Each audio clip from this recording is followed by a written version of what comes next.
नमस्कार दोस्तों, editorial discussion पे एक बार फिर से आपका बहुत बहुत स्वागत है। डेट आज की 24 जून 2026। देखो सुमित सर आज और बिजी रहेंगे। सुबह मेरी बात हुई थी तो उन्होंने कहा कि सर आज और लेना आपको सेशन, ठीक है। तो आज हमारे पास में टोटल 3 आर्टिकल्स रहने वाले हैं। फर्स्ट आर्टिकल रहेगा इंडिया और यूरोप रिलेशन को लेकर के। दूसरा आर्टिकल रहेगा कि जो हेल्थ सेक्टर में रिफॉर्म्स लाने के एफर्ट्स किए जा रहे हैं उनमें पब्लिक डिमांड को ध्यान रखने की जरूरत है। हम यहां पर क्यूरेटिव मेजर्स की बजाय प्रिवेंटिव मेजर्स की तरफ जा रहे हैं, जो कि ठीक है, किया जा सकता है कि हाँ, बीमारी के बाद की बजाय बीमारी से बचा जाए। लेकिन सच बात यह है कि आप योग करने के लिए अगर किसी एक गरीब बच्चे को कहोगे जो स्लम्स में रह रहा है, क्या वो कर पाएगा? लेकिन उसकी नीड्स तो कुछ और ही है ना। इस वजह से हमें हेल्थ को एक बार फिर से रिकनेक्ट करने की जरूरत है। और फिर तीसरा आर्टिकल हम डिस्कस करेंगे हमारे डिफेंस सेक्टर में रिफॉर्म्स को लेकर के कि क्यों हम अभी भी जो कमांड थिएटराइजेशन का जो कॉन्सेप्ट है, जिसमें China, Pakistan, Indian ocean region separately तीनों के लिए हमारी आर्म फोर्सेस को इंटीग्रेटेड मैनर में ऑपरेट करवाएं, तो वो अभी तक भी प्रॉपरली नहीं हो पा रहा है। क्या कारण है, क्या वे फॉरवर्ड है, समझेंगे। 3 आर्टिकल्स हैं। स्टार्ट करते हैं फर्स्ट वन से।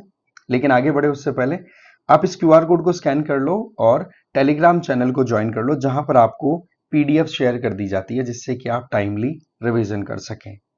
स्टार्ट करते हैं आज का फर्स्ट आर्टिकल।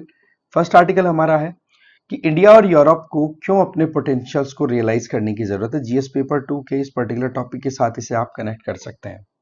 आपको ध्यान होगा कि जनवरी 2026 में इंडिया, है ना, और ईयू का एफटीए फाइनलाइज होने की बात हो गई थी। अब ये बात ऐसा तो है नहीं कि एग्रीमेंट हुआ और सब कुछ क्लियर हो गया। अभी वहां पर लीगल स्क्रूटिनी की जा रही है। इंडिया में भी उस एग्रीमेंट को चेक किया जा रहा है और यूरोप में भी किया जा रहा है। जब सब कुछ ठीक होगा तो फिर फाइनल एग्रीमेंट जो फॉर्मल मैनर में साइन होगा वो होगा दिसंबर 2026 तक। इसका मतलब अभी एक रियलिटी चेक हो रहा है, टेस्टिंग हो रही है उस एग्रीमेंट की। तो ऐसे में हमारे लिए जरूरी है कि इंडिया और यूरोप कैसे आगे बढ़ रहे हैं, क्या हमारा पास्ट है, क्या हमारे लिए फ्यूचर पर्सपेक्टिव है। तो ध्यान रखने वाली बात है, विंस्टन चर्चिल, यूके के prime minister, former prime minister, उनका कहा हुआ एक स्टेटमेंट हमें इंटरनेशनल रिलेशन में याद रखना होता है। There are no permanent friends और permanent enemies, only permanent interest. इसीलिए आपने देखा होगा कि जब भी हम अंतरराष्ट्रीय संबंधों की बात करते हैं तो इंटरनेशनल रिलेशंस में हम नेशनल इंटरेस्ट को सबसे प्राइम रखते हैं। फिर रशिया ने चाहे यूक्रेन पे अटैक किया हो तो उसको लेकर के सवाल उठे कि इंडिया क्यों तेल खरीद रहा है रशिया से, लेकिन हमारी मजबूरियां थी। तेल नहीं खरीदेंगे रशिया से तो सस्ता तेल नहीं आएगा, हमारे यहां पर थाली तक उसका असर आएगा, इन्फ्लेशन बढ़ता है। फिर हमें पता है पूरा, और वेस्ट एशियन क्राइसिस को लेकर के हमने ये चीज अभी लेटेस्ट एक्सपीरियंस भी की है। सो द पॉइंट इज कि आपको नेशनल इंटरेस्ट को ध्यान रखते हुए अपनी रिलेशनशिप कंटिन्यू करनी होती है। ये बात यूके के प्राइम मिनिस्टर ने पहले ही कह दी थी। उसी पॉइंट ऑफ व्यू से हमें समझना है। अब देखो इस रिलेशनशिप को थोड़ा हम समझते हैं कि क्या समस्या है कि इंडिया और यूरोप दोनों एक दूसरे से बातचीत करते हैं, पर 20 साल से लंबा समय बीत गया, अभी तक भी कोई एग्रीमेंट नहीं हो पा रहा है। ये जो फ्री ट्रेड एग्रीमेंट हुआ है ना, जिस पे बातचीत चल रही है, आप देखो इसकी बात आज के 20 साल पहले होने लग गई थी, 2007-8 के आसपास में। लेकिन आउटकम अब जाकर के दिसंबर में निकल जाए तो निकल जाए, मान लेना। अब मुद्दा क्या है कि जब इंडिया और यूरोप दोनों मिलते हैं तो एक दूसरे के लिए क्या कहते हैं जी, हमारी रिलेशनशिप में बहुत पोटेंशियल है। क्यों? इंडिया के पास में लार्ज स्केल है, इंडिया के पास में प्रोडक्शन कैपेसिटीज की अगर बात करें तो क्वांटिटी वाइज हमारे पास में बढ़िया खासा स्टफ अवेलेबल है। वहीं पर यूरोप के पास में टेक्नोलॉजी है, फाइनेंस है। अगर इन दोनों चीजों को मिला लिया जाए तो कितना बेनिफिट हो सकता है, वो चीज देख करके दोनों ये बोलते हैं कि पोटेंशियल बहुत है। लेकिन सच बात क्या है, क्या यहां पर दोनों साथ मिलकर काम कर रहे हैं? नहीं। सवाल आता है ऐसा क्यों? यूरोप अभी भी इंडिया को देखता है कि इंडिया जो है वो केवल और केवल एक विकसित देश नहीं, विकासशील देश है, जिसको कि यूरोप की तरफ से सपोर्ट मिल जाए, मतलब डेवलपमेंटल असिस्टेंस ही देनी है इंडिया को। ये यूरोपियन कंट्रीज का माइंडसेट है, जिसका नतीजा ये होता है कि इंडिया को वो अपने बराबर का पार्टनर ही नहीं समझ पाते। वहीं इंडिया ये देखता है कि यार यूरोप के साथ हम अगर रिलेशनशिप मेंटेन करेंगे तो वो मार्केट को लेकर के कि हमारे मार्केट में ये चीजें आपने भेज दी जो कि हमारे स्टैंडर्ड्स के अकॉर्डिंग ठीक नहीं है, तो वो केस राइज करेंगे। साथ ही साथ इंडिया के ऊपर कुछ बर्डन इंपोज करेंगे कि देखो हमारे यहां पर तो कार्बन एमिशन इतना कम करने की हम एफर्ट डाल रहे हैं, तो आप भी अपनी तरफ से इस तरीके से प्रोडक्शन करो अपने प्रोडक्ट्स की जिसमें कि कार्बन एमिशन मिनिमम हो। तो ऐसे में इंडिया ये सोचता है कि यार कंप्लायंस बर्डन बहुत रहेगा, क्या यूरोप के साथ ज्यादा ताकत लगा करके एंगेजमेंट करनी। तो दोनों तरफ से एक कहते हैं ना कि डिफेंसिव अप्रोच दिखाई दी। नतीजा अभी तक भी कोई प्रोडक्टिव आउटकम नहीं दिखाई पड़ रहा है।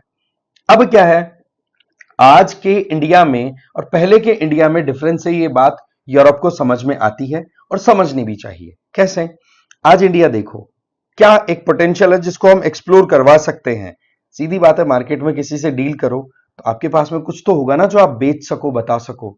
India fastest growing major economy है, जल्दी ही तीसरी वर्ल्ड की लार्जर इकोनॉमी बन जाएगी।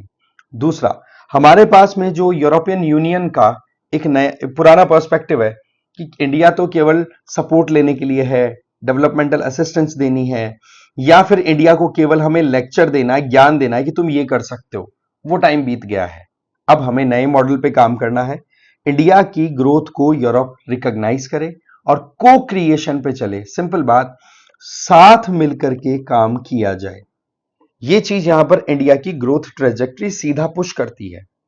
वहीं दूसरी तरफ आज के जमाने में और पहले के जमाने में फर्क था। कैसे फर्क था कि वर्ल्ड वॉर सेकंड जब खत्म हुआ ना, तो उस टाइम पर यह सिनेरियो आया था कि अगर हम इंटरनेशनल रिलेशंस में ट्रेड के आधार पर एक दूसरे पर आधारित होते हैं तो लड़ाई के चांसेस मिनिमम हो जाते हैं। सिंपल, अगर आप इंटरडिपेंडेंट हो तो शांति स्थापित करने की कोशिश करोगे, तो ऐसे में ट्रेड जितना ज्यादा होगा उतना ही ज्यादा स्थायित्व आ जाएगा, स्टेबिलिटी आएगी।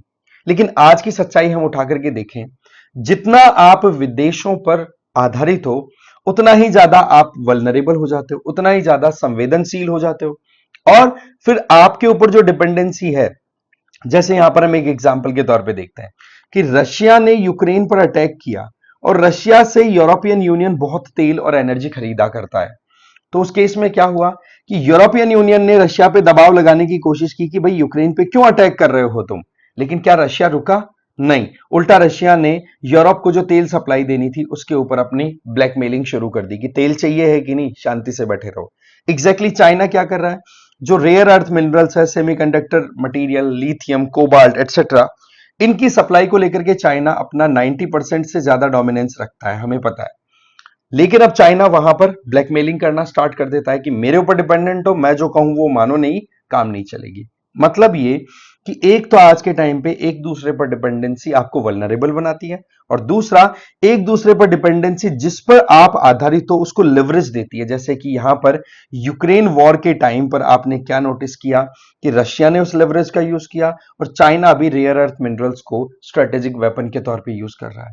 तो बोला आज के टाइम पर और सेकेंड वर्ल्ड वॉर के जस्ट बाद का जो सिनेरियो था उसमें इतना फर्क आ गया। तो उस केस में दोनों कंट्रीज एक दूसरे पर डिपेंड, इंडिया और यूरोप एक दूसरे पर आधारित होने से थोड़ा सा इस बात को लेकर के भी सोच रहे हैं। लेकिन एक पर्सपेक्टिव में हमें डिफरेंस देखने को मिलेगा। वो डिफरेंस क्या है? That is complementarity. सिंपल बात है, इंडिया के पास में कुछ पॉजिटिव्स हैं, कुछ पॉजिटिव्स यूरोप के पास में है, लेकिन यूरोप के पास जो पॉजिटिव है वो इंडिया के पास नहीं है, इंडिया के पास जो है वो यूरोप के पास नहीं है। अगर दोनों ज्वाइन करेंगे तो कितना विन विन सिचुएशन हो सकती है। जैसे कि यूरोप के पास में फाइनेंस की कमी नहीं है, टेक्नोलॉजी एडवांसमेंट है, रिसर्च एंड डेवलपमेंट में एक्सपर्टीज है, इंडस्ट्री कैसे रन होती है उनके पास में बहुत बड़ा बैकग्राउंड है, तो ये उनके पास में है। इनकी हमारे पास कमी है, लेकिन हमारे पास में 1.4 बिलियन कंज्यूमर बेस है, हमारे पास टैलेंट पूल है जहां पर हम हमारे लोगों को स्किल सेट दे करके और हम हमारी सर्विसेज को एक्सपोर्ट करते हैं, यूरोप में हमारे लोग जाकर के सेटल होते हैं, राइट। इसके अलावा फ्यूचर डिमांड इंडिया में बहुत है, ग्रोथ मोमेंटम अभी इंडिया के फेवर में, मैंने बताया कि अभी मेजर इकोनॉमीज में सबसे ज्यादा ग्रोथ रेट इंडिया की है। तो ये जब दोनों एक दूसरे को कॉम्प्लीमेंट करेंगे तो आउटपुट पॉजिटिव निकलेगा कि नहीं। तो यूरोप जो है वो इंडिया को केवल डेवलपमेंटल असिस्टेंस के एंगल से ना देखे, अब देखे कि कैसे दोनों साथ मिलकर काम कर सकते हैं। इंडिया भी यूरोप को ऐसा ना देखे कि यूरोप हर बार इंडिया को खींच खींच करके और डिस्प्यूट क्रिएट करेगा। यहां पर जब हम क्वालिटी वाइज इंप्रूव करेंगे, यूरोप की असिस्टेंस मिलेगी, यूरोप का नहीं मार्केट हमें एक्सेस मिलेगा, यूरोप की कंपनियों को हमारा मार्केट एक्सेस मिलेगा। तो ये जो कोल्ड वॉर सेकंड जैसी सिचुएशन बनी हुई है ना, जिसमें एक तरफ यूएसए अपने ब्लॉक बना रहा है, दूसरी तरफ चाइना अपना ब्लॉक बना रहा है, तो उसमें हम एक ब्रिज का काम कर देंगे बजाय कि डिवीजन का। और यही आज का समय हमें पुश कर रहा है। तो आप समझ गए होंगे कि कैसे तीन डिफरेंट एस्पेक्ट में चैलेंज क्रिएट हो रहे हैं, कैसे उनमें बैलेंस बनाया जा सकता है। कॉम्प्लीमेंटेरिटी की बात करें, इंडिया का मैं आपको बता ही चुका हूं। हमारे पास में और क्या क्या चीजें हैं देखो, वो चीजें तो हमने देख ही ली। कौन सी? यहां वाली, ये चीजें तो हमने देख ही ली। इसके अलावा इंडिया के पास में डिजिटल पब्लिक इंफ्रास्ट्रक्चर में आधार, यूपीआई, डिजी लॉकर, इन चीजों को हम एक्सपेंड कर रहे हैं। फ्रांस तो वैसे भी अपना इंटरेस्ट शो कर रहा है कि भाई हमें तो यूपीआई यूज करना है ना। और वैसे ही तीसरी इकोनॉमी इंडिया बन ही जाएगा। तो को क्रिएटर का पॉइंट आ गया। दैट मीन्स अब यूरोपियन यूनियन इंडिया को लेक्चर देने की बजाय बराबरी के पार्टनर के तौर पे देखे, ठीक है, कॉम्प्लीमेंट किया जाए एक दूसरे को। फिर बात आती है कि इन चीजों को थोड़ा सा ओवरकम होते हुए हम देखते हैं, लेटेस्ट डेवलपमेंट के पॉइंट पे हम आते हैं। अभी तक की जो ट्रेजेक्ट्री थी, क्या पोटेंशियल है दोनों पार्टीज में, वो हमने समझा। अब समझते हैं कि कैसे ये साथ मिलके काम कर सकते हैं और क्या अभी तक हमने प्रोग्रेस अचीव की है। तो देखो, मदर ऑफ ऑल डील्स बोला गया India European free trade agreement को, जो कि जनवरी 2026 में एक इनिशियल स्टेज पे फाइनल कर दिया गया है। लेकिन फाइनल स्टेज पे फाइनल कब होगा? जब वो पूरा लीगल स्क्रूटनाइज हो जाएगा और अल्टीमेटली दिसंबर के आसपास में इसको अप्रूवल दे दिया जाएगा दोनों तरफ से, इंडिया और यूरोप की तरफ से। अब देखो, बात ऐसी है कि ये जो फ्री ट्रेड एग्रीमेंट है ना, ये बहुत डिटेल्ड है, बहुत ही ज्यादा डिटेल्ड, जिसमें बहुत सारे एस्पेक्ट्स को हम कवर कर रहे हैं। तो ऐसे में देखो, केवल हम कुछ चीजों पे उलझे रहें उनमें नहीं, हमें यह भी देखने की जरूरत है कि आज के टाइम पर जो भी एग्रीमेंट्स होते हैं उनका कोई फर्दर मिसयूज ना कर ले, वही बात, वेपनाइजेशन ना कर लिया जाए, उस पर भी प्रॉपर डिस्कशन होना जरूरी हो जाता है। आज अगर देखें तो इंफॉर्मेशन कम्युनिकेशन टेक्नोलॉजी पे इस डील में बातचीत हो रही है। बातचीत हो तो केवल पेपर पे काम ना हो, प्रॉपर मैनर में उसका ग्राउंड रियलिटी पे एग्जीक्यूशन होता दिखना चाहिए। और साथ में पीरियोडिक समिट्स की बजाय राइटर बोलना चाह रहे हैं कि इंप्लीमेंटेशन ग्राउंड पे होना चाहिए। सिंपल बात है, इस तरीके के एग्रीमेंट्स में क्या होता है, एग्रीमेंट हो गए, चलो जी अब ट्रेड को फ्री छोड़ दिया, अब जो ट्रेडर्स हैं वो अपने लेवल पे डील करते रहेंगे, इश्यूज जो आएंगे वो बाद में देख लेंगे। लेकिन यहां पर एक सब्सटेंशियल कदम उठाने की जरूरत है। बातचीत हो, रेगुलर बेसिस पे रूटीन एंगेजमेंट होनी चाहिए। जैसे कि एक तो सबसे बड़ा चैलेंज इस एग्रीमेंट में जो आने वाला है या आ रहा है, that is CBAM, carbon border adjustment mechanism. इसमें यूरोपियन यूनियन ने क्या किया है कि हमारे यहां पर हम कुछ भी जो इंपोर्ट करेंगे, वो इंपोर्ट हम देखने वाले हैं कि उस प्रोडक्ट की मैन्युफैक्चरिंग में कितना कार्बन एमिट हुआ था। अगर कार्बन एमिशन वहां पर ज्यादा था तो हम उसके ऊपर लगाएंगे टैरिफ। तो ये जो चीज है, ये इंडिया का जो एक्सपोर्ट है, जिसमें हम स्टील, सीमेंट, एल्यूमिनियम अच्छा खासा एक्सपोर्ट करते हैं, उस पर असर डालेगा। तो इंडिया ये कहता है कि देखो, WTO जिस तरीके से काम करता है, जहां पर आप सबको इक्वल स्टैंडर्ड्स के बेसिस पे ट्रीट करते हो, वहां पर मोस्ट फेवर्ड नेशन का जो कॉन्सेप्ट है, जिसका मतलब कि आप सबके लिए बराबरी का ट्रीटमेंट दोगे, एटलीस्ट उनके लिए जो WTO के मेंबर है। तो EU के मेंबर कंट्रीज भी उधर है और इंडिया भी है। तो CBAM जो कि एक डिस्क्रिशनरी अप्रोच है यूरोप की तरफ से, उसको यूरोप को थोड़ा सा टैकल करना होगा। इसका मतलब यह है कि यहां पर जो प्रॉब्लम्स है ना, उनको प्रॉपरली डिस्कस करने की जरूरत है। ऐसा नहीं जल्दबाजी में सब कुछ कर लिया और फिर बाद में कुछ केसेस बन रहे हैं। तो राइटर बोलना चाह रहे हैं कि डिसएग्रीमेंट्स बहुत आएंगे, लेकिन अगर हमें लॉन्ग टर्म चलना है तो डिसएग्रीमेंट्स को भी हमें पार्ट बनाना होगा हमारी एंगेजमेंट का। हम ये नहीं कह सकते कि डिसएग्रीमेंट है तो सारा मामला खत्म, नहीं, हमें उसके ऊपर सोल्यूशन, बीच का रास्ता निकालने की जरूरत है। तो ये हमें काम करना होगा इस डील के दौरान। इसके अलावा ग्रीन ट्रांजिशन, इंफ्रास्ट्रक्चर और डिजिटल गवर्नेंस, देखो यूरोप इसमें बहुत ज्यादा एक्सपर्ट है। यूरोप के पास में green hydrogen, battery ecosystem, solar ecosystem, इन पे एक्सपर्टीज अवेलेबल है। वहीं दूसरी तरफ उनके पास में तो क्या हो गया, नो हाउ, है ना। वहीं पर इंडिया की तरफ हम नजर डालें, हमारे पास में मास प्रोडक्शन स्केल है। इसका मतलब हमारा स्केल और यूरोप का क्लीन टेक्नोलॉजी, अगर इन दोनों को हम इंटीग्रेट कर दें तो नतीजा ये होगा कि हमारी प्रोडक्टिविटी ओवरऑल पूरी दुनिया में ग्लोबल स्टैंडर्ड सेट करने वाली हो जाएगी। दुनिया में हमारी तूती बोलेगी, लोग एक्सपेक्ट करेंगे कि यहां यहां का प्रोडक्ट अच्छा है। मतलब वही कि यूएस और चाइना, इससे भी बाहर निकल पाएगी दुनिया। आज हम इंफ्रास्ट्रक्चर की बात करें ना, तो इंडिया क्यों पॉजिटिव है? पॉजिटिव्स वाले में और आप लिख सकते हैं कि इंडिया आज के टाइम पे लार्जेस्ट इंफ्रास्ट्रक्चर ट्रांसफॉर्मेशन पे काम कर रहा है, जिसमें पोर्ट्स पे हम काम कर रहे हैं, एयरपोर्ट, लॉजिस्टिक कॉरिडोर, चाहे फिर वो रेलवे वाइज देखें या रोड वाइज देखें, दोनों में हम लगातार इंफ्रास्ट्रक्चर को बढ़ा रहे हैं। तो क्यों ना फिर यूरोप का फाइनेंस और टेक्नोलॉजी और इंडिया के पास में स्केल, दोनों मिलकर के काम कर लें। ये विन विन सिचुएशन आ गई। फिर बात आती है कि यूरोप के पास में जीडीपीआर रूल्स हैं। मतलब ये है, आज के जमाना है आर्टिफिशियल इंटेलिजेंस का। आज हमें पता है कि data is a new fuel. तो ऐसे में उसको रेगुलेशन के लिए यूरोप में वहां का general data protection regulation already चल रहा है।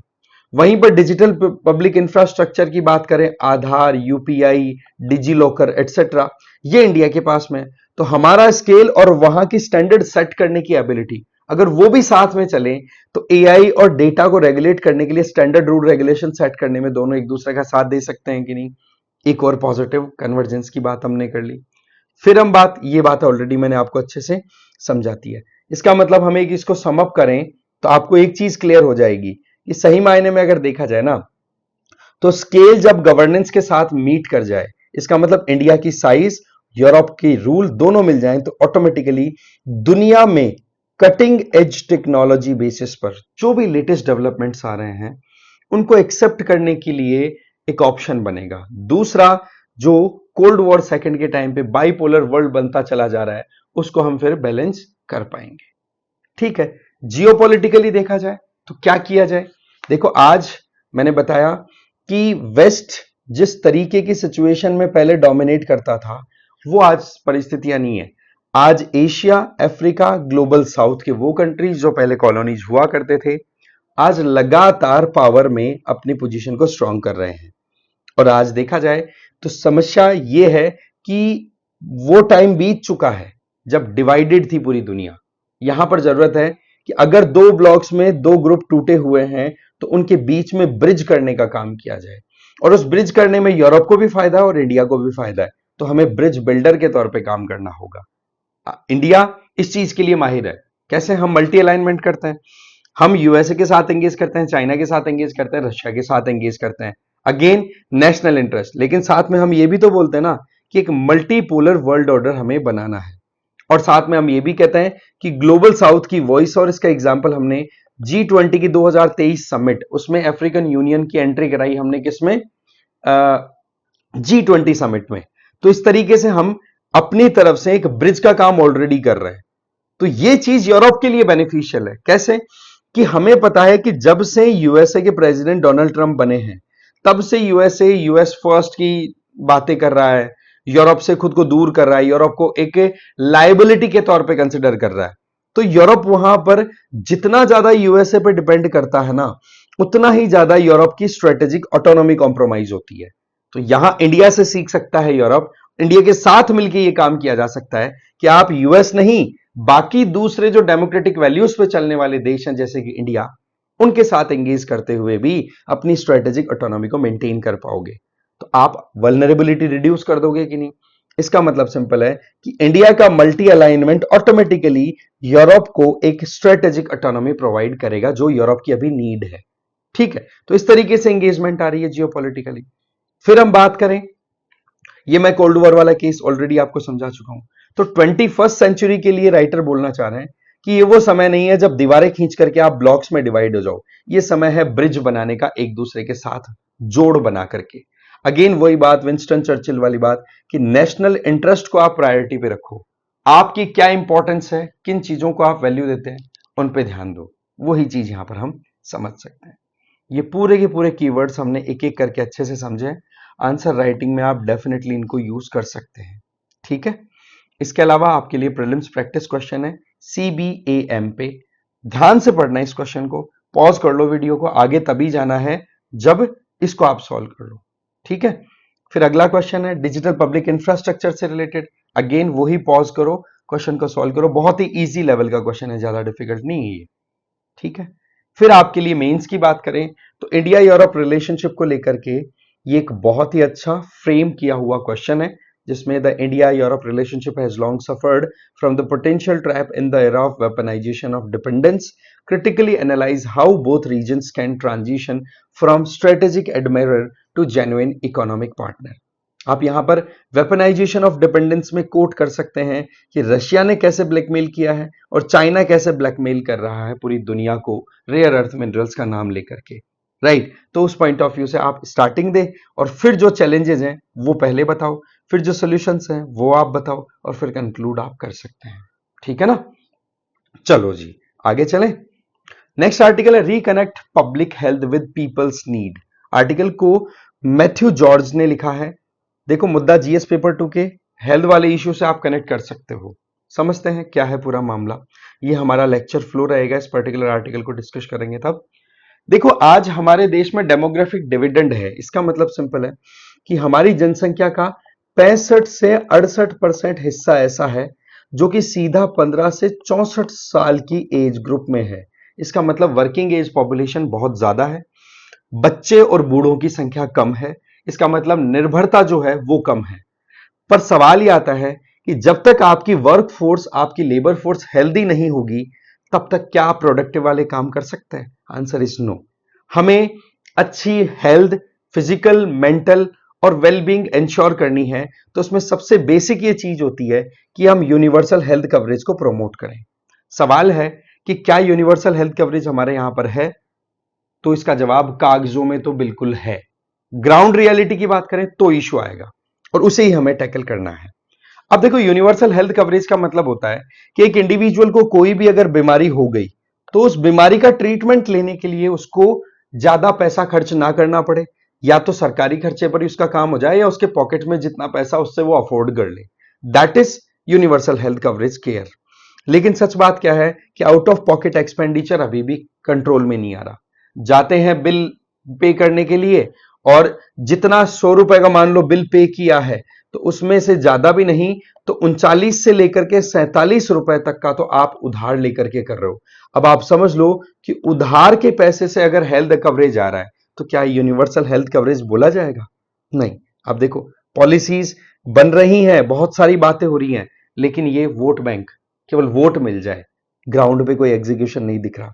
प्राइवेट सेक्टर में अभी भी हेल्थ बहुत ज्यादा महंगी है, पब्लिक सेक्टर में जाते हैं तो क्वालिटी कॉम्प्रोमाइज दिखती है। नतीजा गरीब को अभी भी समस्याओं का सामना करना पड़ रहा है, चाहे बातें फिर कितनी कर दो यूनिवर्सल हेल्थ कवरेज की। तो राइटर यहां पर बोलना चाह रहे हैं कि जो बातें कही गई थी आयुष्मान भारत स्कीम को लॉन्च करते टाइम पर, जिसके चलते हम हेल्थ कवरेज की बात करते हैं, health and wellbeing centres open करने की बात करते हैं, वो केवल कागजों पे हुई है। रियलिटी में देखें तो ना तो डॉक्टर्स हैं, ना पॉलिसी मेकर्स की तरफ से प्रॉपर फंडिंग अलोकेट हो रही है। जो ग्राउंड रूट, एक तरीके ग्रास रूट लेवल पे रिफॉर्म्स आने चाहिए तो वो दिखते ही नहीं है। लगता है सिर्फ नाम चेंज करने के लिए ये स्कीम लाई गई थी। अब आप देखो 2018 में Ayushman Bharat health and wellbeing centres launch हुआ, ये प्रोग्राम, जिसके तहत ज्यादातर क्या किया गया, नाम ही चेंज हुए। रियलिटी ये है कि जो सब सेंटर्स हैं, पीएचसीज हैं, सीएचसीज हैं, बोलो वहां पर केवल और केवल आपको नाम बदलते हुए दिख रहे हैं। फंडिंग, स्टाफ और सर्विस, इनका तौर तरीका वही चल रहा है जो 2018 से पहले चलता था, कुछ नया नहीं हो रहा। डॉक्टर्स और पॉलिसी मेकर्स कंफ्यूज्ड हैं कि क्या हमें करना है क्या नहीं करना, है ना। इसके अलावा पॉपुलेशन की बात करें तो देखो जब हम हेल्थ की बात करते हैं, दो चीजें हैं ध्यान रखना यहां पे। एक तो हम बात करते हैं हेल्थ की, ठीक है, राइटर के अकॉर्डिंग, और एक हम बात करते हैं वेलबींग की। तो दोनों में फर्क क्या बता रहे हैं कि हेल्थ में तो हम ये कहते हैं कि बीमारी से मुक्ति होनी चाहिए, वेलबींग ये कहता है कि बीमारी से मुक्ति ही स्वास्थ्य नहीं है, आपको खुद को एक अच्छी जिंदगी जीनी है, योग करो, खाना पीना आपका अच्छा होना चाहिए जिससे कि आप अच्छी जिंदगी जी सको। लेकिन सच बात यह है कि हमारे देश में अभी भी बहुत बड़ी जनता का एक बहुत बड़ा हिस्सा अभी भी गरीबी की रेखा के नीचे जी रहा है। तो उनको जो हेल्थ वाइज खाने पीने की बेसिक नीड्स हैं वो ही पूरी नहीं हो रही तो क्या वो वेलबींग की तरफ जा पाएंगे? वही बात कि एक स्लम्स में रहने वाले बच्चे को जाकर के आप कहो कि बेटा आप योगा करा करो रोज, वो करेगा? करेगा भी तो क्या आउटपुट मिलेगा? खाने के लिए उसको स्वस्थ खाना नहीं मिल रहा, ना उसको पीने के लिए प्रॉपर पानी मिल रहा है, ना आपके पास में इंफ्रास्ट्रक्चर के नाम पर कोई पीएचसी सीएचसी में कोई अगर ट्रीटमेंट लेने जाए तो डॉक्टर्स अवेलेबल हैं, डॉक्टर्स अवेलेबल है तो वहां पर ड्रग्स की सप्लाई अवेलेबल है, ड्रग्स मतलब मेडिसिन। तो ये सिचुएशन है। तो सही मायने में देखा जाए तो हम इस नए ट्रैप में उलझ गए हैं, ये चीज यहां पर राइटर हाईलाइट करना है। 1950 के समय में जो वेलनेस मूवमेंट स्टार्ट हुआ था उसका टारगेट था कि हमें बीमारियों से बचना है। डब्ल्यूएचओ ने इस वेलनेस की डेफिनेशन को थोड़ा एक्सपेंड किया, जिसमें फिजिकल, मेंटल और सोशल वेलबींग सबको जोड़ दिया। मतलब सामाजिक तौर पर, आर्थिक तौर पर भी आप अपनी अच्छी पोजीशन में रह सके, उस पर काम करने के लिए डब्ल्यूएचओ ने अपनी डेफिनेशन को बढ़ाया। लेकिन प्रॉब्लम क्या है कि वेलनेस की जब बात आती है तब आप एक इंडिविजुअल को ही रिस्पॉन्सिबल कर देते हो कि हाँ भाई आपको अच्छा खाना चाहिए, अच्छी फैसिलिटी के लिए खुद जाके एक्सेस करो। अरे भाई शिक्षा का उतना स्तर नहीं है, अरे भाई स्वास्थ्य के जो स्टैंडर्ड्स है वो अभी हमारे यहां पर बहुत कम है। उस परिस्थिति में कोई बंदा कैसे सोच पाएगा कि मुझे आरओ का पानी पीना है, मिनरल वाटर पीना है, कौन सा पीना है? आप बेसिक चीजों पर पहले ध्यान दो। अगेन वही बात कि हमें पुअर्टी, सैनिटेशन, एनवायरमेंट और इनकम, इन बेसिक्स को अभी इग्नोर करने का बिल्कुल भी समय नहीं आया है। हमें अभी भी सिस्टम को अगर बदलना है तो उसमें ग्राउंड रियलिटीज को देख करके, तभी तो कहा ना कि हमें रिकनेक्ट करना होगा पब्लिक हेल्थ को एज पर द डिमांड और नीड्स ऑफ द पॉपुलेशन। वो चीज है। तो अल्टीमेटली वेलनेस की बजाय हमें हेल्थ प्रमोशन पर ध्यान देना ज्यादा जरूरी है। वेलनेस तो जब हेल्थ अच्छी होगी तो लोग नेक्स्ट स्टेज पे अपने आप ही समझ लेंगे। आप वेलनेस के चक्कर में चीजों को बिल्कुल धुंधली बना चुके हो। ठीक है, पुराने टाइम पे क्या होता था, जिसको अभी राइट अप्रोच भी बताई जा रही है इंडिया के हिसाब से, हम drinking water facility, maternal care, infant mortality rate, इनको टारगेट हम करके चलते थे। न्यूट्रिशन लेवल, इम्यूनाइजेशन कवरेज, इन पे काम करके चलते थे, जो कि डेटा के आधार पर आप इवेल्युएट कर पाते थे कि कहां पर डेथ रेट ज्यादा आ रही है ना, 1 साल से कम बच्चों की, 1 साल से कम उम्र के बच्चों की, कहां पर हमें ड्रिंकिंग वाटर अच्छा देना है जहां पर पानी की प्रॉब्लम के चलते समस्याएं आ रही हैं। तो कुल मिलाकर के वहां पर प्रॉपर एक्शन भी लिया जा रहा था। लेकिन वेलबींग में क्या होता है कि अब वेलबींग इंडिविजुअल के हिसाब से चलती है। जैसे कि अगर मैं मेरी वेलबींग की बात करूं तो मेरे हिसाब से यह है कि सुबह उठो, आराम से फ्रेश हो, आप एक्सरसाइज करो, फिर नाश्ता करो, फिर पढ़ाई पे आप बैठो। वहीं दूसरी तरफ एक बंदा अपनी वेलबींग कैसे सोचेगा, यार मैं तो जिम शाम के टाइम पे करना चाहता हूं, सुबह सुबह मेरे बस की बात नहीं है, ना मेरे पास टाइम रहता है। अब वेलबींग के दो डेफिनेशन हो गए। अब एक चीज बताओ कि कोई बंदे को वेलबींग के बारे में पहली बार ही पता पड़ रहा है तो वो तो कंफ्यूज हो गया ना। अब यहां पर फिर सोशल मीडिया में इन्फ्लुएंसर्स है, वो अपनी अपनी नैरेटिव क्रिएट करना स्टार्ट कर देते हैं। कोई बोलता है कि तेल नहीं खाना चाहिए, कोई कहता है कि तेल बिल्कुल छोड़ना भी ठीक नहीं है। तो एक नया आदमी है, उसके लिए तो इश्यू आ जाएगा, वो सोचेगा छोड़ू कि खाऊं, बैलेंस बनाना इज ओके। ये सिचुएशन बन रही है। आज health coach, social media influencer नए डेफिनेशन ले लेकर के आ रहे हैं कि हेल्थ क्या होती है। ठीक है, तो यहां इशू क्या आ रहा है कि जो बेसिक जरूरत है वो तो पूरी हो नहीं रही है और हम आगे की सोच रहे हैं। तो पहले हमें ओल्ड अप्रोच के बेसिस पे जो शुरुआती अप्रोच थी वो हमें रीस्टार्ट करने की जरूरत है। फिर राइटर डेटा पर भी आता है कि Ayushman Bharat digital health mission हमारा लॉन्च हुआ। इसके लिए बजटरी एलोकेशन आपने 300 करोड़ रुपए पर ईयर कर रखे हैं। इसमें आप डॉक्टर, हॉस्पिटल, पेशेंट, इनको एक जगह लेकर के आते हो, जहां पर एक जो पेशेंट होता है उसका आभा आईडी कार्ड बनता है 14 डिजिट्स का, और उसमें पेशेंट का पूरा हेल्थ रिकॉर्ड मेंटेन होता है और उसको आप अपलोड कर देते हो एक डेटा सर्वर पे। जहां पर आप कहीं पर भी किसी डॉक्टर से कंसल्टेशन लेने, किसी भी हॉस्पिटल में जाओ तो आभा आईडी डालते ही आपकी पूरी आपकी हिस्ट्री आ जाएगी। तो ये एक बढ़िया अच्छा अप्रोच था। लेकिन सच बात क्या है, क्या इससे हमारी हेल्थ केयर प्रोवाइड करने की फैसिलिटीज इंप्रूव हुई है, पेशेंट्स को ट्रीटमेंट मिल रहा है? जी नहीं। बोल रहे हैं कि डेटाबेस तो हमारे पास पहले भी था, अभी भी है, और रिजल्ट ये होना चाहिए था कि इफेक्टिव आउटपुट दिखे। लेकिन हमने बात क्या की थी, प्राइवेट सेक्टर में तो बहुत महंगी हेल्थ मिल रही है और गवर्नमेंट सेक्टर में जाके लो तो क्वालिटी हेल्थ फैसिलिटीज नहीं मिल रही। तो एक ये पैराडॉक्स क्रिएट हो गया कि गांव के एक बंदे के पास में आभा कार्ड है तो सही, आयुष्मान भारत उसका खुद का हेल्थ आइडेंटिटी कार्ड, लेकिन सच मायने में अगर देखें तो वो बंदा जाकर के पीएचसी पे देखता है तो ना तो डॉक्टर मिलता है ना दवाइयां मिलती है। ये सबसे बड़ी आयरनी आ रही है और इस बात को ही हमें समझना होगा। याद रखने वाली एक चीज है यहां पर प्रीलिम्स के अकॉर्डिंग कि ये जो आभा कार्ड और ये जो Ayushman Bharat digital health mission है, इसको मैनेज करने में मेन अथॉरिटी जो काम कर रही है that is national health authority. ठीक है ना, ये हमें थोड़ा ध्यान रखना है। सो द पॉइंट इज कि डेटा बहुत ज्यादा कलेक्ट हो रहा है, ग्राउंड रियलिटीज हमें बिल्कुल खाली दिखाई पड़ रही है। तो सोल्यूशन क्या है? सबसे पहली तो ये 3 टियर सिस्टम है ना, इसको फिक्स करो। जैसे सब सेंटर्स हो गए, पीएचसी हो गए और सीएचसी हो गए। ये देखो पब्लिक हेल्थ सेक्टर का बैकबोन है। तो यहां पर जो फंडिंग की कमी है ना, एक तो उसको टैकल करो, एक स्टाफ की जो कमी है उसको प्रॉपरली मैनेज करो। ये ऑनलाइन जाना, डेटा इकट्ठा करना, ये सारी चीजें बाद की चीजें हैं। पहले ग्राउंड रियलिटी को ठीक करो। इंस्टीट्यूशंस में फंडिंग की कमी आती है जिसके चलते प्रॉब्लम आती है, कम से कम उनको आप फंडिंग प्रोवाइड करो। पैसे की और स्टाफ की मेन प्रॉब्लम है, नाम बदलने से कुछ नहीं होगा। क्लियर है पहला सॉल्यूशन। दूसरा, क्यूरेटिव केयर पहले आती है, बाद में प्रिवेंटिव पुश जाता है। सिंपल बात है, एक गरीब इंडिविजुअल है, वो अगर बीमारी से ग्रसित है, उसको ये कहो कि अरे यार तूने ये क्यों नहीं किया, अरे भाई मजबूरी थी, पानी जो मिलेगा वो पिया और पानी में आर्सेनिक का अगर उसके पॉल्यूटेंट कंटेंट आ गया, आयरन की ज्यादा क्वांटिटी आ गई, फ्लोराइड का कंटेंट आ गया, तो वो तो बीमार पड़ेगा ही ना। तो उसके लिए आप हॉलिस्टिक अप्रोच में काम करिए ना। पहले जो 1950 से हम वेलबींग का कॉन्सेप्ट लेके चल रहे हैं, इवन डब्ल्यूएचओ ने उसको एक्सपेंड भी किया है, उस पर हम काम करें। फिर जब एक इंडिविजुअल हेल्दी लाइफ जीना अपने लेवल पे या सपोर्ट के बेसिस पे स्टार्ट कर दे, फिर आप वेलबींग की बात करो कि भाई आप अपने लेवल पे योगा करिए, जिससे कि फिर ये बीमारी दोबारा ना आए, तो वो चीज आपको काम करती हुई दिखेगी। तो clean water, sanitation, nutrition, income security, ये कुछ बेसिक हैं जिनको हमें टैकल करना होगा। तो पब्लिक हेल्थ पॉलिसीज है ना, वो लोगों के द्वारा क्या महसूस किया जा रहा है उसके हिसाब से होनी चाहिए, ना कि ये कि पॉलिसी मेकर्स क्या चाहते हैं, सरकार क्या चाहती है, ब्यूरोक्रेट्स क्या चाहते हैं। अल्टीमेटली हमें देश को अगर आगे बढ़ाना है तो हमारे डेमोग्राफिक डिविडेंड को हेल्दी बनाना होगा, जनसांख्यिकी लाभांश को हमें पॉजिटिव साइड में ले जाना पड़ेगा। Got it? चलिए जी, अब ये आपके लिए वोकैबुलरी है, मोटा मोटा मैंने आपको एक एक चीज समझाई है, डाउट नहीं होना चाहिए आपको, राइट? प्रीलिम्स के हिसाब से ये क्वेश्चन है, अटेम्प्ट करो, पॉज कर लो वीडियो को, ठीक है, ध्यान से सॉल्व करो इसको, आंसर आपको ये मिल जाएगा।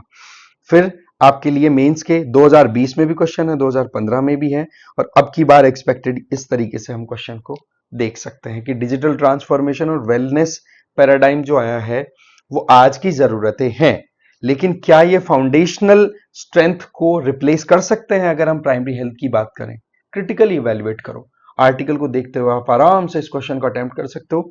कोशिश करें कि value addition point of view से इस क्वेश्चन को देख करके कुछ आप और रिसर्च करके पॉइंट्स ऐड ऑन कर दें, जिससे कि एक हेल्दी एनहांस्ड आंसर बने।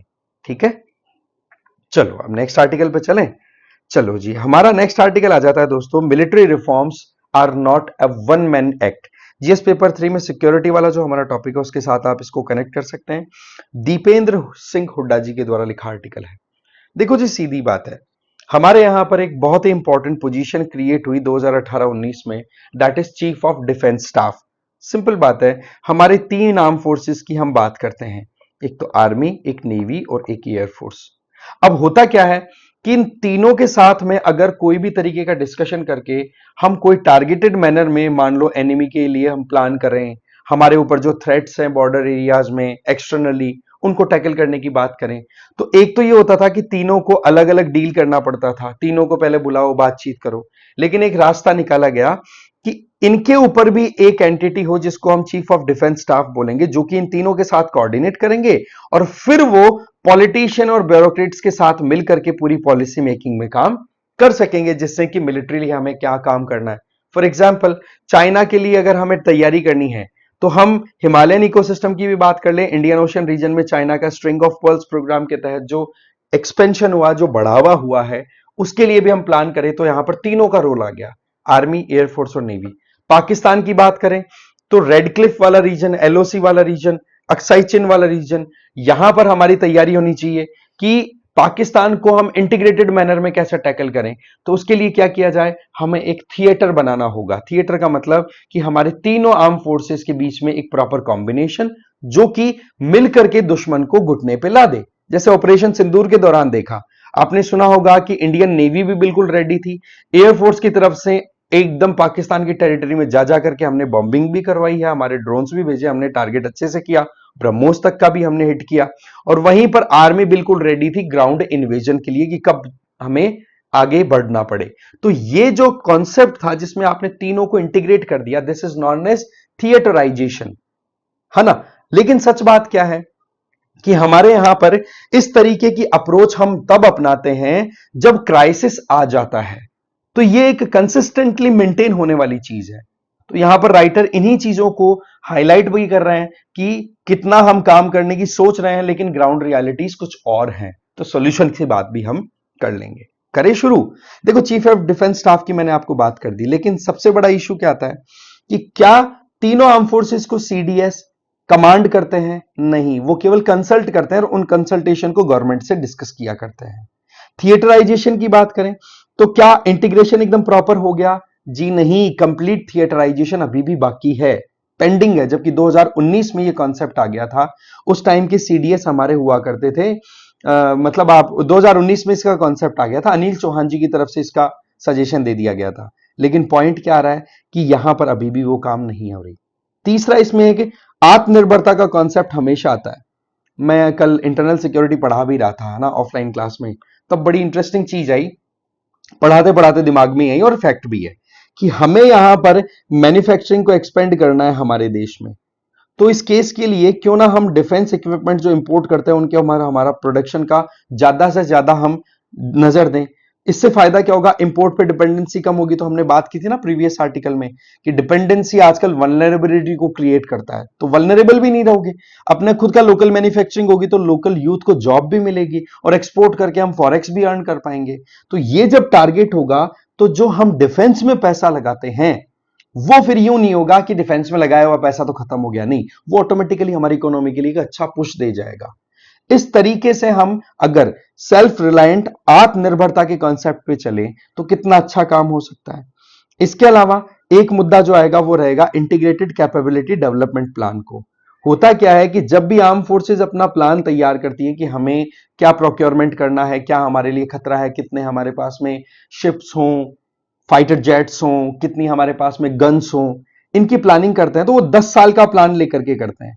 लेकिन सही मायने में क्या होता है कि सरकार एक बार तो बजट अलोकेट कर देती है, पर नेक्स्ट टाइम पे बजट अलोकेशन की बात आती है तो कोई क्लैरिटी नहीं है। तो आप सोचो कि किसी बिल्डर को या कॉन्ट्रैक्टर को आप ये कहो कि भैया आप हमारा मकान बना दो, इस बार का तो ये बजट लो, अगली बार की अगली बार देखेंगे, लेकिन आप काम करो।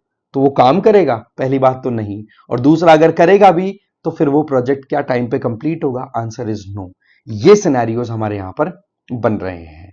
तो राइटर यही चीज यहां पर फर्स्ट पॉइंट में आपको बहुत सारी चीजें मैंने क्लियर कर दी है। तो यहां पर कोर इश्यू जो उलझ रहा है वो मैंने बताया आपको, मिसप्लेस्ड एक्सपेक्टेशन। क्योंकि चीफ ऑफ डिफेंस स्टाफ अभी की बात करें, वैसे देखा जाए तो सबसे पहले चीफ ऑफ डिफेंस स्टाफ हमारे जनरल विपिन रावत थे, लेकिन अभी है राज सुब्रमणी जी। ठीक है, तो पॉइंट क्या आता है कि सीडीएस जो है उनसे यूं एक्सपेक्टेशन की जाती है कि वो सब कुछ कर देंगे, लेकिन वो केवल एक कंसल्टेशन की पोजीशन बन के रह गए हैं, है ना। हमारे यहां पर डिफेंस आर्किटेक्चर में देखें तो डिसीजन मेकिंग अल्टीमेटली पॉलिटिकली आती है ना, या फिर कोई पार्लियामेंट का लॉ बना हुआ होता है, तभी वो चीजें ग्राउंड पे इंप्लीमेंट होती हुई दिखती हैं, है ना। आप केवल कंसल्टेशन के बेसिस पे नहीं कर सकते। अब सीडीएस की पोजीशन में लिमिटेशन क्या है, याद रखना आप इनको, कि एक तो डायरेक्ट कमांड नहीं है तीनों सर्विसेज में, दूसरा वो कोई भी तरीके का डायरेक्ट फाइनेंस या वेपन प्रोक्योरमेंट पे कंट्रोल नहीं करते। वेपन प्रोक्योरमेंट कौन करती है? डिफेंस एक्विजिशन काउंसिल, जिसको लीड करते हैं डिफेंस मिनिस्टर। तो यहां पर भी चीफ ऑफ डिफेंस स्टाफ केवल एक एडवाइजरी पोजीशन में ही बैठे हैं। तीसरा, सीडीएस का role primarily first among equals है, मतलब चार कैंडिडेट हो गए, आप ये देख लो। ठीक है, आर्मी, नेवी और एयरफोर्स के चीफ प्लस में सीडीएस, ये विपिन रावत जी थे उस टाइम पे, इनका हेलीकॉप्टर क्रैश में फिर डेथ भी हो गई थी। खैर मुद्दा यह है कि इन चारों से जब बातचीत होगी तो इनसे सबसे पहले डिस्कशन किया जाएगा, डिस्कशन होगा पर एग्जीक्यूशन नहीं। तो ओवरऑल देखें तो ये एक चैलेंज है। फिर सीडीएस के लिए एक चैलेंज क्या आता है कि तीनों सर्विसेज में भी कहीं ना कहीं कॉन्फ्लिक्ट बना रहता है, तो ये अपने आप में प्रॉब्लम आ रही है। और फिर सबसे इंपॉर्टेंट कि सिविल मिलिट्री आर्किटेक्चर जो है वो देखनी होगी। फाइनल डिसीजन यहां पर डिफेंस एक्विजिशन काउंसिल के द्वारा लिया जा रहा है, जिसको फिर कैबिनेट की तरफ से अप्रूवल भी दिया जाता है और उसको लीड करते हैं डिफेंस मिनिस्टर। तो यहां पर पॉलिटिशियंस का अपने बोलबाला हो रहा है। तो प्रॉब्लम्स की अगर बात करें तो पहली प्रॉब्लम आपको मैंने बता दी यहां पर किस किस तरीके से स्ट्रक्चर काम करता है। दूसरा, सीडीएस से जो एक्सपेक्टेशंस है वो कितनी ज्यादा एक तरीके से हॉलो है। तीसरा मुद्दा ये बता रहे हैं यहां पे जो मेजरली हमारे पास में इश्यूज के बाद में प्रॉब्लम की बात आ रही है कि देखा जाए तो आर्मी हो, नेवी हो, एयरफोर्स हो, तीनों के बीच में एग्रीमेंट लाना, मैंने बताया इंटर सर्विस एग्रीमेंट जल्दी से नहीं आता। क्या किया जाए? तो राइटर सॉल्यूशन दे रहे हैं, बड़ा इंटरेस्टिंग सॉल्यूशन भी आप लिखते चले जाइए साइड में, कि यूएसए में भी इसी तरीके से तीनों सर्विसेज के बीच में कॉन्फ्लिक्ट रहता था, लेकिन 1986 में वहां की सरकार ने एक विल दिखाई, पॉलिटिकल विल, वो गोल्ड वाटर निकोलस एक्ट 1986 के तहत डिसाइड हुई। मतलब आपने एक कानून बना दिया जिस कानून के तहत तीनों आर्म फोर्सेस को फिर इंटीग्रेटेड मैनर में ऑपरेट करना पड़ता है। तो ये एक सोल्यूशन है। इसका मतलब है कि हमारे यहां पर पॉलिटिकल लीडर्स को एक पॉलिटिकल विल शो करनी होगी, फिर देखो तीनों आर्म फोर्सेस के बीच में कॉन्फ्लिक्ट को कैसे सॉल्व किया जा सकता है ना। वो बाइंडिंग हो जाएगी वो चीजें जब एक कानूनी सपोर्ट मिल जाता है किसी भी चीज को। फिर देखो सीडीएस कैसे काम करते हैं अपने हिसाब से इफेक्टिवली। तो एक तो ये पॉइंट आ गया। दूसरा यहां पर आता है फाइनेंस की। मैंने बताया कि आईसीडीएस जो होता है, ठीक है ना, आईसीडीपी, आईसीडीएस ने आईसीडीपी, वो 10 साल के लिए प्लान करके तैयार किया जाता है, ठीक है ना। आईसीडीपी का मतलब मैंने बताया इंटीग्रेटेड कैपेबिलिटी डेवलपमेंट प्रोग्राम। लेकिन वो 10 साल के प्रोग्राम के लिए बजट की जब बात आती है तो बजटरी अलोकेशन में एक बार अप्रूवल दे देते हैं पर दूसरी बार नहीं दिया जाता। एग्जाम्पल मैंने अच्छे से बताया था, वो बिल्डिंग कंस्ट्रक्ट करने से रिलेटेड। तो आप सोचो कि कैसे फिर हम अपने आप को स्ट्रॉन्ग एनफ बना पाएंगे। तो सवाल यह है कि बजट जो है वो सस्टेनेबली सप्लाई इंश्योर होनी चाहिए बजट की, ऐसा नहीं कि आप एडहॉक बेसिस पे कर रहे हो। तीसरा मुद्दा, इंस्टीट्यूशनल मिलिट्री एडवाइस। देखो हमें यह पता है कि आज के टाइम पर जब कभी भी पॉलिटिकल लीडर्स और मिलिट्री स्टैब्लिशमेंट के बीच में कॉन्वर्सेशन होती है तो वो क्राइसिस ड्रिवन होती है। जैसे पुलवामा का इंसिडेंट हुआ था, कारगिल, गलवान। इसका मतलब क्या है? क्या रेगुलर मीटिंग होती है? क्या रेगुलर आपने इंस्टीट्यूशन सेटल कर रखे हैं? Answer is no. तो ये मुद्दा फिर बाद में क्राइसिस ड्रिवन हुआ तो फिर वो टेम्परेरी काम हो गया। आपको परमानेंट सेटलमेंट करना होगा, एग्जैक्टली वैसे जैसे ऑपरेशन सिंदूर के दौरान जो किया गया था। ऑपरेशन सिंदूर के दौरान थिएटराइज्ड मैनर में हमने डील करना स्टार्ट कर दिया था। जैसे मैंने बताया नेवी भी रेडी थी, एयरफोर्स ने अपना काम किया और आर्मी ग्राउंड इन्वेजन के लिए रेडी थी कि कब हमें आगे बढ़ना पड़े और कब दुश्मन को रोकना पड़े, दोनों के लिए। तो ये रेगुलर बेसिस पे होनी चाहिए, ना कि एडॉक बेसिस पे, ठीक है। इसमें सीडीएस का रोल बहुत इंपॉर्टेंट है। उनको एक एम्पावरमेंट मिलनी चाहिए कि अगर कहीं पर भी आर्म फोर्सेस के बीच में डिसएग्रीमेंट आए तो उस डिसएग्रीमेंट को लेकर के प्रॉपर डिस्कशन वो करवा सकें। उसके साथ में उनके हाथ में कुछ ऐसी पावर्स भी हो जिसके चलते वो डिसीजन मेकिंग कर सके, चाहे वो आर्म प्रोक्योरमेंट हो या फिर कोई भी थिएटर को डेवलपमेंट करने की बात हो। तो उस पॉइंट ऑफ व्यू से यहां पर ये एक और इशू को हमने हैंडल किया। फिर फाइनल सॉल्यूशन वे फॉरवर्ड के तौर पे आप बता सकते हो कि गवर्नमेंट कर तो बहुत कुछ रही है, लेकिन एक तो थिएटर कमांड को जल्दी से जल्दी हमें सैंक्शन करना होगा और इसके लिए सबसे इंपॉर्टेंट पॉलिटिकल डिसीजन मेकिंग होगी, एग्जैक्टली वैसे जैसे यूएसए ने 1986 में किया। दूसरा, मल्टी ईयर फाइनेंशियल बैकिंग की बजाय हमें गारंटीड बजट को अलोकेट करने की जरूरत है। ऐसा नहीं कि एक साल बजट अच्छा आ गया, दूसरी साल नहीं आया तो वही बिल्डिंग वाला काम रुकाट का रह जाएगा। तीसरा, परमानेंट पीस टाइम इंटरफेस को हमें डेवलप करना होगा। हम जनरली बात की हमने कि कारगिल वॉर हुआ तो मीटिंग्स बहुत एग्रेसिवली होने लगी, लेकिन ग्राउंड पे अगर हमें चीजों को इंप्लीमेंट इफेक्टिवली करना है तो शांति के टाइम पे प्रॉपर प्लानिंग होनी चाहिए। तो रेगुलर मीटिंग्स होनी जरूरी है पॉलिटिकल लीडरशिप और साथ में मिलिट्री लीडरशिप के बीच में। इसके लिए सबसे बेस्ट पोजीशन में हमारे पास में चीफ ऑफ डिफेंस स्टाफ बैठे हैं। तो ये चीजें जब होती रहेंगी तो अपने आप ही प्रॉब्लम सॉल्व हो सकती हैं। तो मिलिट्री रिफॉर्म्स जो हैं वो केवल एक स्पोर्ट में रिफॉर्म करने से रिलेटेड नहीं है। ये सिंगल मैन शो नहीं है कि विराट कोहली आया पूरा मैच एक तरफा करके निकाल के ले गया, नहीं। यहां पर जब टीम फील्डिंग कर रही होती है ना, उस टाइम का एफर्ट चाहिए होता है। फील्डिंग करने वाली क्रिकेट टीम होती है ना, वो एफर्ट, हॉकी खेलने वाली टीम, फुटबॉल खेलने वाली टीम, जहां पर सब मिलके काम करते हैं और सब में की प्लेयर्स का अपना इंपॉर्टेंट रोल है। इसमें सीडीएस की पोजीशन को हमें इंप्रूव करना है, बजट को एलोकेशन हमें प्रॉपर इंश्योर करना है। ये चीजें होंगी, फिर देखो रिजल्ट कैसे शानदार मिलते हैं। ये हम कीवर्ड्स हैं, अच्छे से देख चुके हैं। आई होप आपको समझ में आ गया होगा वैसे बढ़िया तरीके से। फिर आपके लिए ये कुछ फैक्ट्स को फॉल्स एंड ट्रू के फॉर्म में दिया हुआ है, अच्छे से देख लेना आप इनको। ये हमारे प्रीलिम्स के लिए बहुत हेल्पफुल है। फिर इसके अलावा जीएस पेपर 3 में 2019 का क्वेश्चन देख सकते हो, 20 का। ये question definitely chief of defence staff उस टाइम पे न्यूज में रह रहे थे, इस वजह से न्यूज में सीधा क्वेश्चन बन गया उसका, है ना। और अब आपके लिए हाई प्रोबेबिलिटी वाले क्वेश्चन की बात करें तो चीफ ऑफ डिफेंस स्टाफ को लेकर के क्वेश्चन तैयार किया हुआ है। तो जो प्रॉब्लम्स हैं उनको आप बता सकते हो, सॉल्यूशंस आप बता सकते हो, कंक्लूजन, और साथ में कोट वो जरूर कर देना यूएसए का 1986 वाला एक्ट जो है उसको। ठीक है, तो ये सारा सिनेरियो यहाँ पर हमारा कंप्लीट होता है। प्रीलिम्स के लिए एक दो क्वेश्चन और हैं भाई, ये भी आप सॉल्व करते हुए आगे बढ़ सकते हो। ओके, तो कंक्लूजन में तो मोर और लेस वही चीज आ गई, पॉलिटिकली, फाइनेंशियली और इंस्टीट्यूशनल एम्पावरमेंट में हमें काम करना है, जो मैं आपको ऑलरेडी अच्छे से समझा चुका हूं। आई होप आपको वीडियो अच्छा लगा होगा। यहीं खत्म करते हैं इस सेशन को। Thank you so much.